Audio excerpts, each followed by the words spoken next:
Good morning, everyone. Welcome to my neighborhood. This is Hata.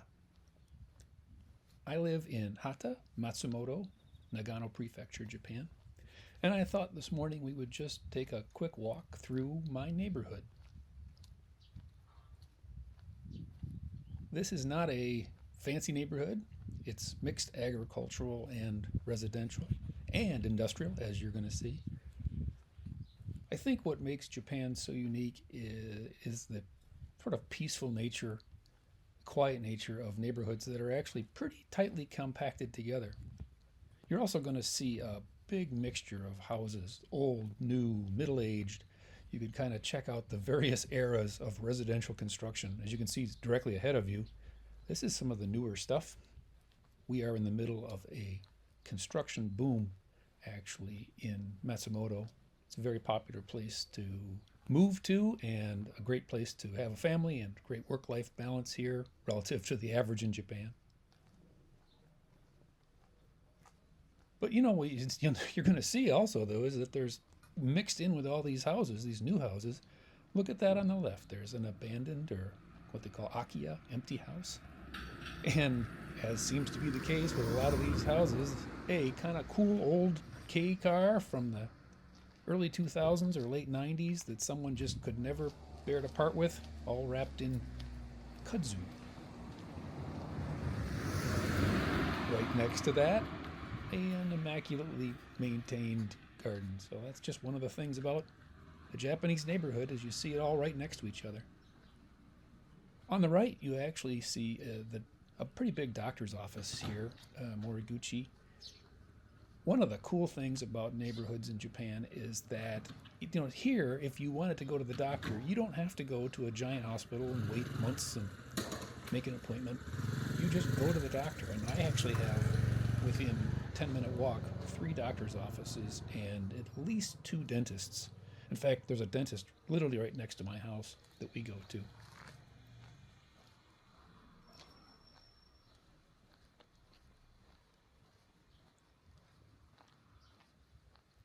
It's a beautiful fall. It's about 19 degrees Celsius. Slight breeze, sorry for the windy microphones. One of the nice things of my neighborhood is that I am right near, anyway, the train station, Moriguchi train station. And we're lucky because we're close enough that it's like a 3-minute walk to the train station, but we actually don't hear the train going by.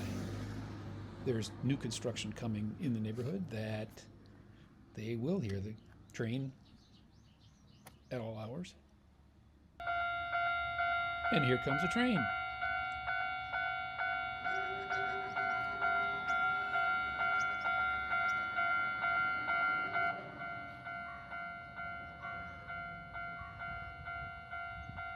And this is going to be the adorable Kamikochi line run by Alpico Corporation out of Matsumoto. They also own grocery stores and bus lines and everything else in the Nagano area. Really cool train line that's incredibly handy to have nearby. It's very inexpensive to get from our place downtown. It costs about $3, 460 yen in today's rates. Let's cross the tracks, and there's another train parked there, so I'm going to run across because I don't want to be run over by the train, and the gates are coming back down again. And this is my lesson not to play on the tracks.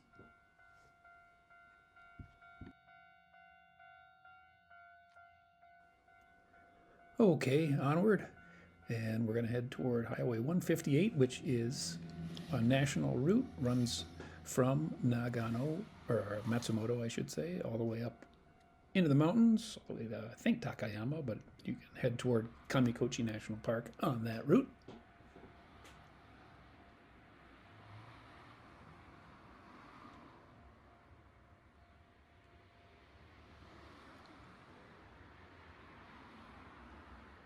This is a busy road, especially at rush hour. This thing is nuts. The rush hour traffic, oh, got to push the button or else I'm never going to get across. Yes, the buttons in Japan do work, unlike the United States where they are reportedly decorative.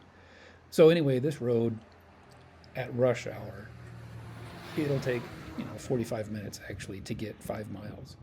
And then the rest of the time, it's actually pretty reasonable. But it's the main route east west out of Hata into Matsumoto. I always feel kind of guilty stopping an entire main road just to have one old dude cross the street. On the left, you see a pretty cool, modern, brand new construction. That's kind of a trend right now, is that sort of black siding with, I guess you'd call it slate look. A lot of really nice houses. Complete breaks, though, in architecture from the past, where you see on the right uh, houses built in the 80s and 90s where they were sort of clinging on to Japanese traditional styles, but also trying to be modern. They almost look like Spanish Revival style. Like the one directly ahead has a brown tile roof.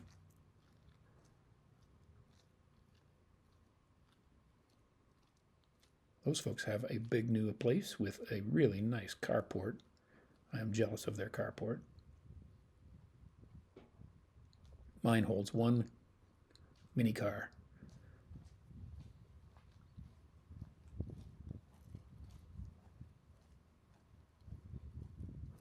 Most houses have either a retaining wall around them, like a privacy wall, or in this case on the right, privacy shrubbery. That's just a tradition in Japan. I don't think they're particularly good at actual privacy, but it's just a look.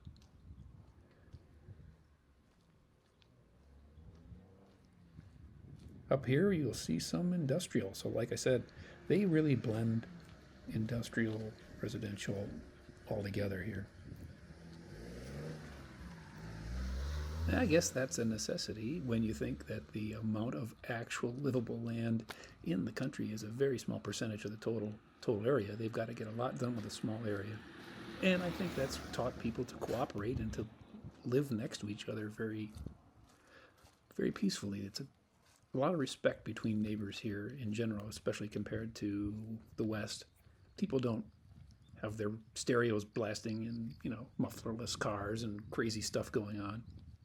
They respect each other, and it makes the neighborhoods much more pleasant, even though you are, as you can see, you're right up against a sheet metal place or a farm. Persimmons. So that is a common tree around us, and most of them end up just hanging there until the birds get them. I thought they'd be picked, but I don't know. Maybe some of the trees just don't taste as good as others. They're very decorative, though, and they stay bright orange all the way into the winter. Interestingly, the crows watch them.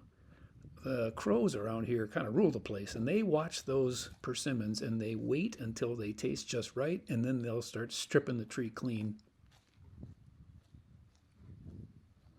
The crows in the area are also interesting around us because there's a period of time in the spring where they will find tiny reptiles, snakes, frogs, and they drop them in the road. They also drop nuts into the road for you to run over them to break them open. They're pretty smart creatures.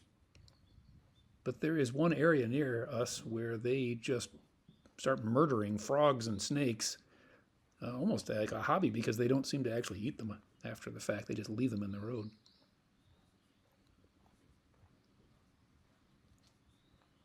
Now we're coming down into this valley, the Azumi River Valley, that is primarily agricultural. It's a beautiful, amazing view of the mountains that we're going to get later on. I wish I knew what this said. I'll have to ask my wife.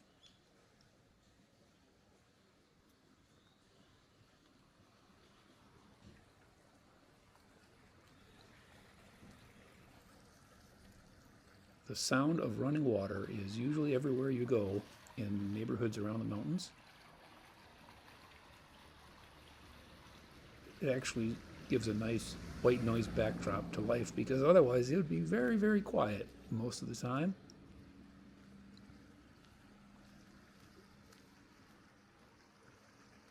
Now, up on the left, you're going to see a big old traditional Japanese house. Really cool construction.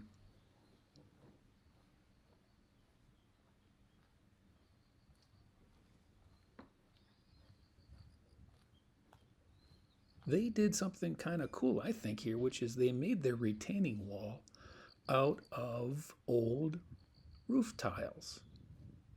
I've seen that only a couple of places. Usually it was actually in the city.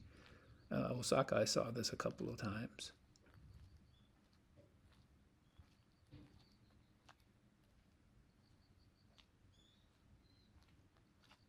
And we have coming up here the world's barkingest dog.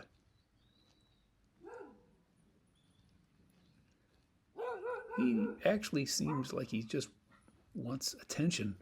Doesn't really seem that dangerous. So it's pretty common in agricultural areas for the farmers to have a dog outside. It scares away monkeys who would steal your vegetables, but also can alert you because in the watermelon growing areas, theft is a problem. In fact, recently here in Matsumoto, some poor guy lost like 600 watermelon in the middle of the night. These are hilariously, I think they're actually gangs, like Yakuza related activity. They go out into the country, they steal many thousands of dollars worth of watermelons, and then they truck them somewhere and sell them on roadside pop up shops. And that's why in Japan, in general, if it looks like a temporary pop up vegetable or fruit place that doesn't have a building, you shouldn't buy there. You shouldn't buy there. There's a good chance that that stuff is not theirs to sell.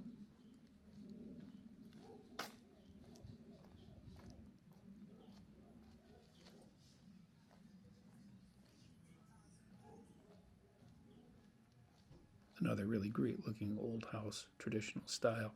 At the top, you see the thing called a Suzueman Odoshi. It is like a decorative topper for the houses that is fashionable in this area.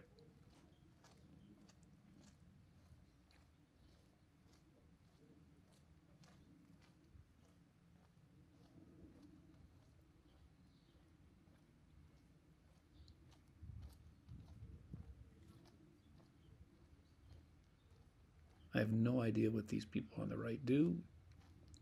Didn't want to sniff around too much.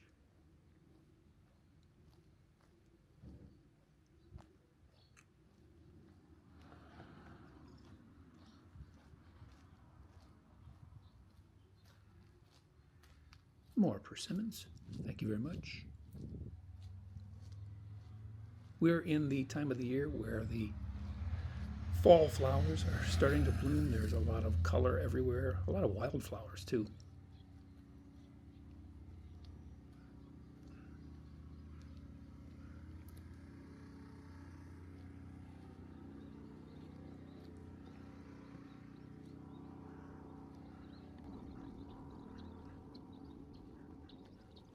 We'll kick up the speed a notch here and get you to what I think is kind of an interesting agricultural phenomenon around here.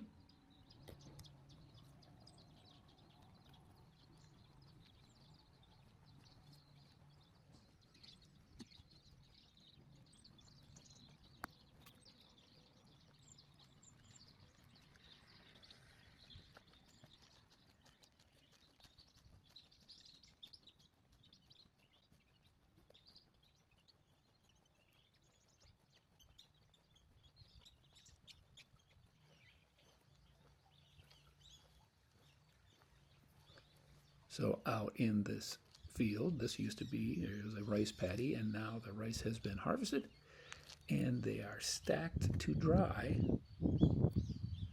out there.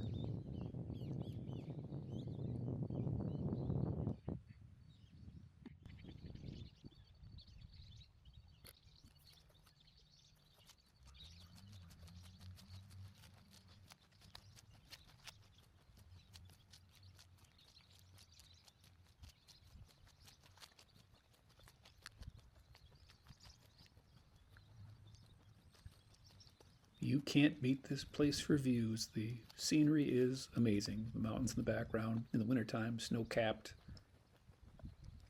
Every day you wake up and look out at the mountains and pinch yourself.